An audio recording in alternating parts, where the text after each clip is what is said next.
how we operate with our safety and environmental systems. We've also just recently completed our first surveillance audit, and whilst we haven't been officially notified, we were advised that we've passed that first surveillance audit very well. So again, just demonstrates the robustness of the business in terms of our safety and environmental systems, which are all very, very important, particularly in the current environment where our customers are looking for contractors that provide these systems and de-risk their operations. As always, our focus has also been on our proactive reporting, and you can see some statistics there which picked up from the half year. And clearly what we see is that the more we focus on those proactive measures, we see a direct correlation in our TRIFR rate coming down. So that's been a fantastic result for the business across the board and recognised quite extensively by our customers. On page 12, with respect to HR, as I said, we've reduced our workforce numbers from 1,088 to 754. So 1,088 was at the previous corresponding period, and you can see that bridge at the bottom left hand of how those numbers come back to 754. So we've got 145 people, which was the newsstand contract, and 229, which is the runoff of the KME projects. And importantly, the 61 people that have been displaced as a result of some of the cost cutting and reduction in manning numbers that we've seen on the sites. So in the overall picture, it's a very small number, and again a very strong endorsement of how well the business has continued to operate and the value that it provides. We've seen on many of our projects a lot of the contractors working around us being demobilised from site, but we've had no loss of contracts and very little contraction in our workforce numbers. So our workforce numbers have really been as a result of scheduled runoff, and we haven't yet replaced those contracts other than those new projects where you can see that 135 number from the new projects that have already been mobilised. We've still got around about another 100 more people to come on as a result of those new contracts, but we've also got a little bit more runoff from the Kestrel project. There's still a few people left on that site, so we expect to see an overall net gain of around about 40 to 50 people on that 754 number based on the order book that we have as at today. Importantly, the industrial flexibility in our business has certainly ensured our competitiveness in the marketplace, and there's three reasons around that. The first one is around the workforce flexibility on the runoff of our contracts. So what that simply means is that no labour is carried between the projects, and there's no redundancy liabilities with our workforce runoff. So as those projects wind down, there's no cost involved with us demobilising those projects from a workforce perspective. Also, we have that industrial flexibility in our agreements because they're structured so that the remuneration can be adjusted down. So we've spoken of this a number of times where our EBAs have a discretional component to them, which allows us to bring those rates back to be able to continue to be competitive in the marketplace. A lot of our competitors we see lock in with headline rates, and clearly what's happening is those rates were negotiated at the height of the market, and with the current push on reducing costs, our competitors are having to give up margin to be able to reduce their costs, where we don't have that issue. We can actually reduce the cost of what we pay our guys and still maintain very good margins in our business. So that industrial flexibility, or I guess that strategy of having flexibility in our agreements is proving very, very valuable at the moment. The last point there is around the variation to service a range of contracting requirements. What we have seen a little in the last couple of months is some of the contracts are moving towards supplementary labour, where the client is actually managing the labour. So unlike our traditional contracts where we manage our own people and a parcel of work, we are seeing some effectively labour hire type contracts. Recently, we voted up an agreement which allows us to be able to compete in that space as needed. We're not looking to shift the business to a labour hire model. We see this as a short-term necessity to be able to get for the miners to be able to get some cost relief. And what it allows us to do is to strategically place ourselves on the site to be able to compete with on a labour hire basis. And as the market picks up and the miners want us to take that risk back of managing our people, we're already on the site, mobilised and at a distinct advantage over our customers. So again, it's around having a number of different industrial instruments that allow us to be able to service a number of different contracting requirements in the current market. We made an announcement recently around some restructuring in our corporate office, and probably the point to make there is that we did have our corporate office set up to service what was coming through in a lot of new projects, and with those projects being deferred and scaled back, we had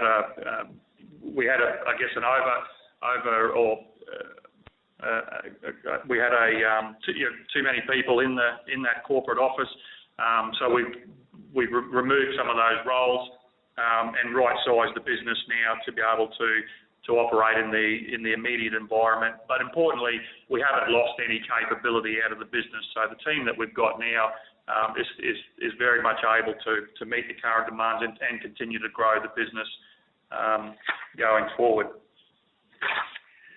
So on page 13 in our underground operations, again, we make a point about maintaining all our contracts, which make up our order book, which, with the exception of Newstand, and again, strong endorsement of the company and the way that we work. And as I say, we've seen many of our competitors that have been completely demobilised from these sites. Having said that, as I said, we have experienced some contraction on some of these contracts, and that's that 61-person number that we saw in the HR slide. But what we have been able to do is maintain a meaningful presence on every one of those sites, and that is strategic for us to be able to grow when things turn back on, or when work needs to be done. We're in a position to be able to be able to do that work from the base that we've already got established on those mine sites. We talked about the Kestrel mine extension transition to the Rio Tinto operations. Mobilisation has been completed for the BHP project, which was the Area 9 project, and also the Rio Tinto mine services contract, which we spoke of at the half year. And then the table that you see there is the recently secured work. So you can see these 6 contracts which have been brought through very late in the financial year. And what we've been able to do is, through that industrial flexibility, we've been able to continue to win work by reducing our cost of labour, and as I say, maintaining our margins by giving the bulk of the savings, passing the bulk of the savings through our labour and not through our margins. So clearly, you can see there that the business is going extremely well in terms of securing new contracts. The BHP Illawarra contract for the outbuy services is a 2-year contract, and that mobilisation is underway and will commence in the next 2 weeks with around about 45 guys on that project. We've also secured the longwall installation contract at Dendrobium. That mobilisation is complete for the first stage, and we'll see some increased manning for a short period on that project as well. The framework agreement with Cabra is effectively one of those contracts where we're supplying supplementary labour, even though we have our own supervision in there. It's effectively doing all different sorts of work around the mine. And it was good to see Vale back on the order book. We had done some work there about 18 months ago, and haven't had them on the order book for the last 12 to 18 months. So they're a new customer that's come back onto the order book. The BMA Broadmeadows Stoneworks contract, at this stage, is about 10 months' work. There is some good potential work sitting on the back of that. Importantly, that project means that we've been able to put some of our development gear into that project, particularly one of our continuous miners. which was, as Chris alluded to, we saw some of the gear starting to come back on, so one of the miners has gone into that project. And then the Rio Tinto strata support contract sits alongside the mine services, and the last one is the Anglo contract, which is the development support for 6 months at the Grasstree mine, which is again another project that we hadn't worked on previously in the Anglo group of companies. So it was good to add that project on to the order book as well, and gives us an opportunity to get onto that site and demonstrate to them what we can do, and hopefully grow our services on that project as well. In terms of the options and renewals, we have 3 contracts which are still up for renewal, and they were the BMA Gregory Crinum mine. What I can advise is that we have been given notification that we are the preferred tenderer on that project. So this is the ventilation contract which we've held for a number of years, so we've rolled that over for a further 2 years. But we've been able to expand that contract to now include secondary support. So we'll put up to an extra 12 guys onto that project for the next 2 years doing the secondary support. And again, means that we're one of the dominant contractors on that site and well positioned to take up more work as that site expands and the sector recovers. The Moranbah North umbrella contract is ongoing.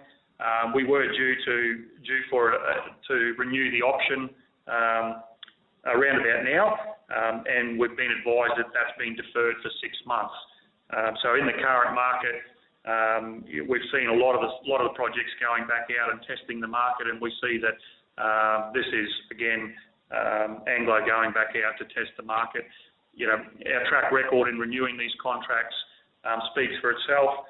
So whilst it was disappointing that the option wasn't granted, you know, we still have a very strong view that we will renew that contract with Anglo as well. And the last project was the Kestrel. The last comment there was the Kestrel mine extension project has transitioned from the drivage, which was the project where we did the drifts and the inseam work, and the services on their AAO2 contract has now transitioned into the mine services and strata support contract. So again, we've rolled that contract on to now the operations group. So we've come from the projects group where we were doing all the initial development and new infrastructure to now life of mine type contracts, doing the secondary support, ventilation and development work at that project. On page 14, we still have two tenders ongoing for greenfield operations, and these 2 projects make up part of our active tenders and actually make up about 1/3 of that active tenders that we spoke of earlier on in the presentation. In the tendering pipeline, we expect to see an increase from several major roadway development tenders, which are due to come through in the first half of 2014. So they're projects that we know of, but as yet haven't hit our tendering pipeline.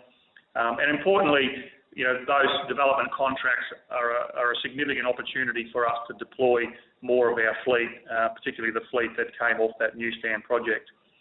The next point there around our continuous miners. So we now have two of the 3 continuous miners on hire.